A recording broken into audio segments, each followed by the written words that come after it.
Bonjour, ceci est un test des capacités tactiles de l'Inspiron One 19 Touch, créé par Dell.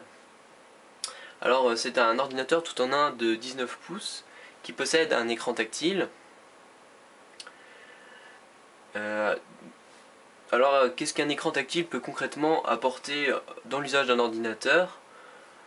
Alors tout d'abord, sous Windows même, il n'y a pas vraiment de différence en fait entre l'utilisation d'une souris et le fait de cliquer sur l'écran avec le doigt. De temps à autre, c'est vrai que par exemple dans l'explorateur, on a, on a un double clic sur un dossier qui ne marche pas forcément. Mais sinon, il n'y a pas vraiment de différence. Alors pour donc simuler le clic droit de la souris, il faut simplement sélectionner l'objet et rester appuyé. Voilà. Là, on a supprimé le dossier. Ensuite, quand on veut surfer sur internet, donc là encore, c'est très facile et très intuitif. Il suffit donc de faire défiler la page avec le doigt. Bon, grosso modo, ça s'utilise comme sur un téléphone tactile. On clique là où on veut aller et on peut revenir en arrière, aller en avant. On peut également dézoomer, rezoomer. Les logiciels Windows sont plus ou moins adaptés à l'usage du doigt. Alors par exemple Media Player ne fonctionne pas spécialement bien. La galerie de photos, donc Windows Live, ça marche plutôt bien étonnamment. On sélectionne une photo, on peut la faire tourner, voilà. On peut zoomer si on veut. On passe à la photo suivante, simplement avec une pitchenette du doigt. Le Media Player ne fonctionne pas trop, mais on pourra le remplacer par exemple par le Media Center de Windows. Donc puisqu'il a été conçu pour être utilisé à la télécommande, il marche bien au doigt forcément. On parcourt très facilement toute la collection de musique. Il y a un petit lag. Voilà. Par contre, le Media Center, Windows, ne supporte pas les gestes tactiles classiques. Donc par exemple, on ne peut pas retourner une photo comme cela. On ne peut pas non plus zoomer ou dézoomer. Il n'est pas très adapté pour visionner des photos. Alors Dell a bien évidemment développé toute une série de logiciels spécialement pour ces ordinateurs tactiles. Alors on a par exemple celui-là qui est simplement une copie de l'explorateur des jeux sous Windows Vista et 7. Et il y a un jeu tactile qui a été développé. Alors je ne sais pas quel est l'intérêt concrètement. Ça permet de faire de la batterie. Voilà.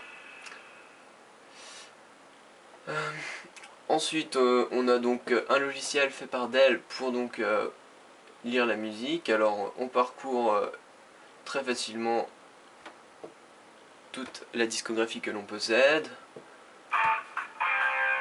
Ça se lit très facilement et la lecture se poursuit même en réduisant l'application et en continuant de travailler sous Windows.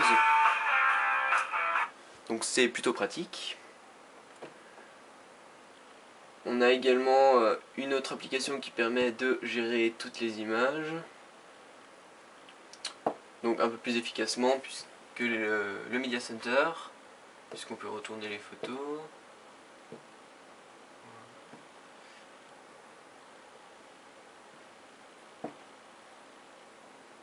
Voilà.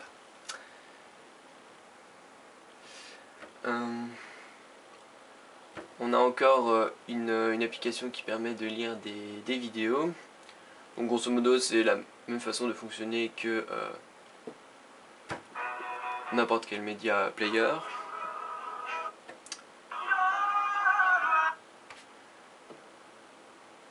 Il y a également une application donc, pour la météo. Et la dernière application donc, permet de créer des notes. Donc il suffit de... On a toute une série de formes absolument essentielles. On peut donc écrire, voilà.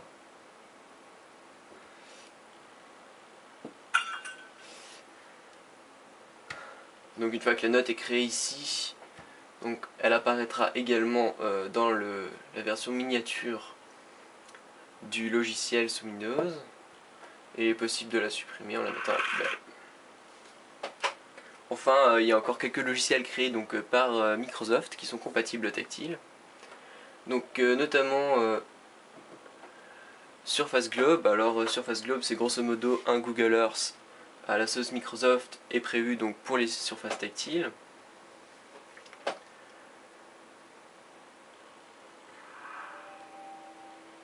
Voilà.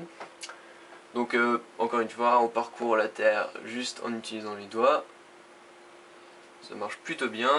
On peut zoomer, on va essayer d'aller à Paris, voir la Tour Eiffel.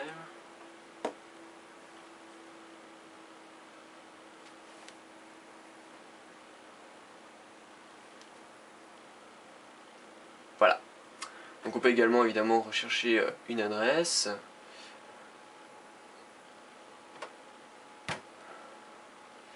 Alors il faut savoir donc que cet écran est multipoint. Cependant il utilise une technologie donc infrarouge et non pas résistive. Alors à l'origine on aurait pu penser qu'utiliser un stylet avec permettrait par exemple de faire directement du graphisme sur l'écran. Mais en fait l'utilisation seulement du doigt est possible.